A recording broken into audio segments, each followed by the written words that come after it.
In this video, we're looking at target recovery for our 3-point C.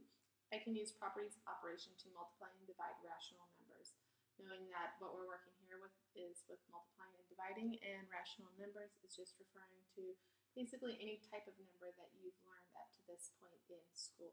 That includes fractions, decimals, whole numbers, negative numbers. What it's not including is irrational numbers such as the number pi or many square roots. So don't get caught up necessarily on that word, just basically operating with multiplying and dividing numbers. All right, working through some of these. First thing as I'm working through these, I'm going to be thinking to myself as the properties of negatives and multiplying and dividing that. I'm just going to make some notes here. Negative times a negative equals a positive. A negative times a positive equals a negative. And of course, a positive times a positive equals a positive. So those are our 3 rules, and it applies both to negatives and to positives. It applies to both multiplication and division. Okay? As I work through this, I'm looking at these first 2 here. I've got negative 3 times 1/3. So what that looks like is negative 3 over 1 times 1 over 3. And as I multiply straight across. Negative 3 times 1 is negative 3 over 1 times 3 is 3, and negative 3 divided by 3 is negative 1. Okay. Next, we're going to look at the next part of that, and it looks like this. It says 2 divided by 1/4. I'm just going to bring this down here to work through. This is 2 over 1 divided by 1/4 is the same thing as multiplying by 4 over 1, because you find the reciprocal and you turn your division into multiplication. This ends up equaling 8, and this is 1 times 1 is 1, which equals 8. All right, so far what we have is negative, get some colors here. Got my negative 1 and my positive 8, and I still have to multiply that to my negative 10. Those are my 3 pieces. I've got negative 1 times positive 8 gives me negative 8. I'm going to multiply that to negative 10. That's going to give me positive 80. And there's my final answer, positive 80. Okay, because negative times a positive gives me a negative, and I took that negative and I multiplied it by a negative, and it gave me a positive. Right? Working through number 2. As I'm looking at this, I've got, again, dealing with these rational numbers, negative 3/8 times 2. So what that looks like is negative 3 over 8 times 2 over 1. I'm taking those 2 numbers there. Negative 3 times 2 is negative 6. 8 times 1 is 8. Fix that so it stops focusing on us.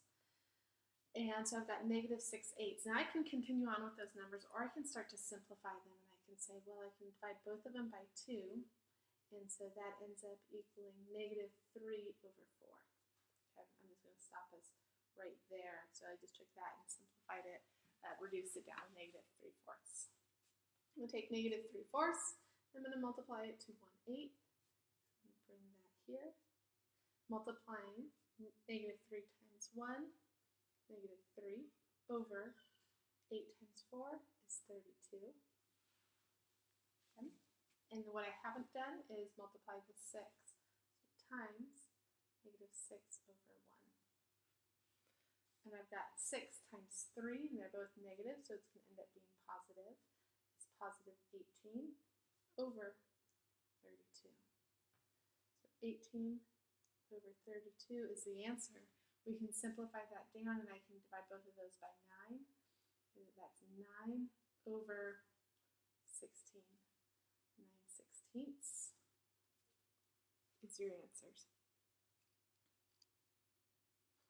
And looking at number 3, as we zoom in here, what we've got here is negative 4 times 2 times 6 times negative 1 times negative 3. And we've got this question right here. It says solve and show your thinking. Explain your reasoning why it is positive or negative, like our final answer, why is it positive or negative? So I'm going to start with that question over there. Why is it going to be positive or negative? Well, I'm going to tell you right now, as I look through this, my final answer is going to be negative. It's going to be negative. It's going to be negative because we have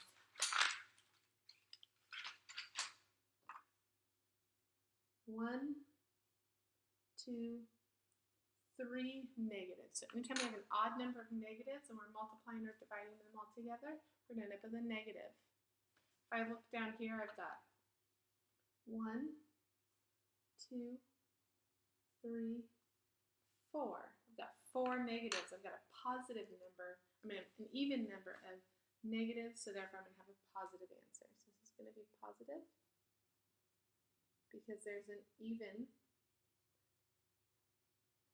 number of negatives that are being multiplied or divided together. This is negative because it's an odd number of negatives that are being multiplied or divided together. I'm working through this one. Negative 4 times 2 is going to be negative 8. And we're going to multiply that by 6. That's going to give us negative 48. So I'm right here, and then I've got negative 48. I'm going to multiply it by negative 1. Negative 48 times the negative 1 is going to make it a positive 48. Positive 48 times negative 3. And that's going to be our final answer. So working through that, and I'm just going to talk you through my process of how I'm going to do this in my head. Let's say it's 3 groups, 48. I can't do all that in my head, but what I can do is 3 groups of 50. And so if I know I've got 3 groups of 50, I'm at 150. But in each 50, I'm taking away 2. So I'm taking away 2, 4, 6 out of 150. So I end up with negative 144. So that was just walking you through how to work through that answer without doing it on paper. Now what you might end up doing on your paper is this times negative 3 and working it out like that, or you might be using an area model. And I just did some mental math there. So my answer here is negative 144. And last one. Got negative 8 times, or divided by 2 is the same thing as negative 8 times 1/2. I'm going to turn that into a fraction, and I'm going to do my multiplication here. Negative 8 times 1/2 is the same thing as negative 8 over 2, which is the same thing as negative 4. I might also just be able to do negative 8 divided by 2 is negative 4. So now I've got negative 4. I'm going to multiply the negative 3. Negative times a negative is going to give me a positive. 4 times 3 is positive 12. I'm just going to move this down here. I'm now at positive 12, and I'm about to multiply this negative 2 in here, so times negative 2. That's going to give me negative 24. I'm going to divide it by 5, and so that's kind of hard to do, so I'm going to do the same thing as I did here. And I'm going to make it over 1, and I'm going to times it by negative 1 over 5. Okay, so negative 24 times negative 1 is going to give me a positive 24, and 5 times 1 is going to give me 5. 24 fifths. I could simplify that into a mixed number, and I could say 5, just so you're understanding, 5, 10, 15, 20. There's 4 wholes, so it's 20. So I got 4, and then I have 4 left, right? So it's 20 to get to 24 is 4 fifths. I could have also written it as 4 and 4.8. All of those are going to be the right answer. And you've got your on your owns below, working through those. Go back, watch my video again, slow it down. I talked through that pretty quickly.